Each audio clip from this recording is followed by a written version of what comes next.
First testimony I'm reading is from Priscilla Okere from North Carolina. Priscilla says, I found out that some workers had challenges with hotel arrangements due to the change in venue, and their prior hotel bookings could not be refunded. I decided to help out and get some bookings for people in need.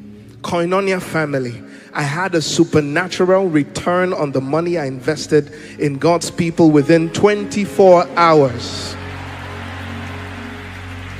Priscilla says, my property manager emailed me this morning and said that they looked through my portfolio history and realized that they owed me an amount of money that is 10 times more than what I provided to support the hotel booking.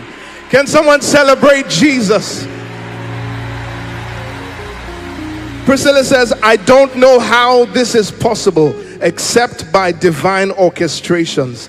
The God we serve will never have us labor in vain. Can we celebrate Jesus? Hallelujah. For complete restoration. Our Lord is a rewarder. Hallelujah.